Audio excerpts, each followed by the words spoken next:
नमस्कार दोस्तों, fact bets के आज के इस वीडियो में आप सभी लोगों का बहुत बहुत स्वागत है। दोस्तों, आज मैं आप लोगों को कुछ ऐसे फैक्ट्स बताने वाली हूँ, कुछ ऐसी जानकारी देने वाली हूँ जो ज़रूरत से ज़्यादा डरावने हैं, लेकिन आप लोगों के लिए उतने ही ज़्यादा इम्पोर्टेंट भी है।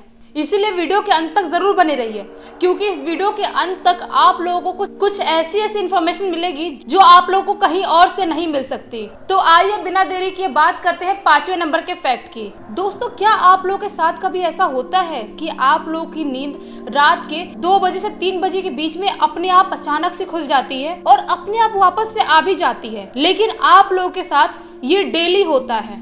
तो दोस्तों, पैरानॉर्मल एक्सपर्ट्स की माने अगर ये आप लोगों के साथ बार बार हो रहा है, हर रात हो रहा है, तो इसका मतलब ये होता है कि आपके कमरे में किसी ऐसे की मौजूदगी है जिसे आप लोग खुली आंखों से नहीं देख सकते और ना ही अपनी आम जिंदगी में देख सकते हैं तो केवल सपनों की दुनिया में। बार बार हर रात एक ही समय पर नींद खुलने का ये भी मतलब हो सकता है वो एनर्जी आपको कहीं से घूर घूर के देख रही है और आपको उससे बचने की सख्त जरूरत है। समझ रहे हैं ना मैं क्या कहना चाह रही हूँ? ये दावा करते हैं बड़े बड़े पैरानॉर्मल एक्सपर्ट्स। तो आइए इसी तरह से बात करते हैं चौथे नंबर के फैक्ट की। दोस्तों, आप लोग क्या ये जानते हैं कि दुनिया के किसी कोने में एक बिली मिलीगल नाम का एक आदमी हुआ करता था। उस आदमी के अंदर एक ऐसी प्रॉब्लम थी कि उसका दिमाग 24 अलग अलग पर्सनालिटीज में बटा हुआ था। वो 24 अलग अलग तरीकों से, अलग अलग लहजों से बात कर सकता था और ये हरकतें उसके किसी टैलेंट की वजह से नहीं, उसकी एक अजीबोगरीब बीमारी की वजह से होती थी। उसके इसी बीमारी की वजह से वो एक बहुत ही बड़ा सीरियल किलर बन चुका था। उसने अपनी जिंदगी में ना जाने कितने अपराध किए थे और जब भी वो पकड़ में आता था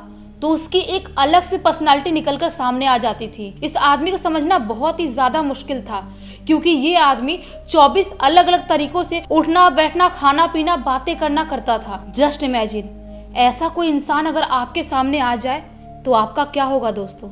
कमेंट बॉक्स में जरूर बताइए। चलिए इसी तरह से बात करते हैं तीसरे नंबर के फैक्ट की। दोस्तों, ये जो तीसरे नंबर का फैक्ट है वो बहुत ही ज्यादा अजीबोगरीब है।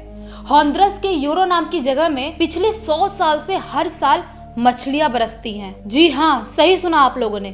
उस शहर में मछलियों की बारिश होती है और ये घटना उस शहर में हर साल में 4-5 बार हो ही जाती है। कई शोधकर्ताओं ने इस चीज को समझने की कोशिश की है, लेकिन सभी लोग अपने अलग अलग तर्क देते हैं। सटीक जवाब आज तक शायद कोई नहीं दे पाया है। हमने नॉर्मल रेन होने के बारे में सुने हैं, एसिड रेन होने के बारे में सुने हैं, लेकिन फिश रेन ये कुछ डिफरेंट और बहुत ही ज्यादा अजीब है। आपको क्या लगता है ऐसा क्यों होता होगा?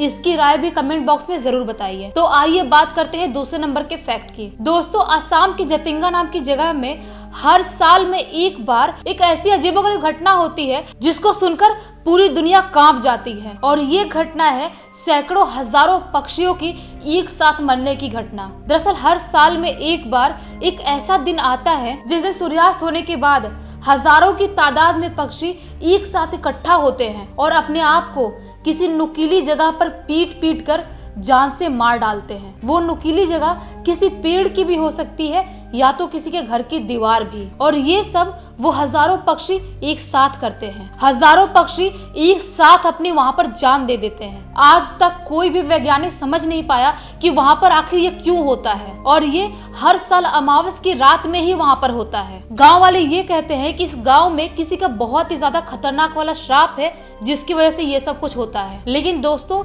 यहाँ पर भी सटीक जवाब कोई भी नहीं दे पाता। सचमुच में है ना ये हैरान कर देने वाली बात। तो चलिए इसी तरह से बात करते हैं फर्स्ट नंबर के फैक्ट की। दोस्तों, पहले नंबर का फैक्ट जुड़ा है एक ऐसी मूर्ति से जिसे कोई अगर अपने घर पे रखता है तो उसके पूरे खानदान की मौत हो जाती है। सही सुना आप लोगों ने।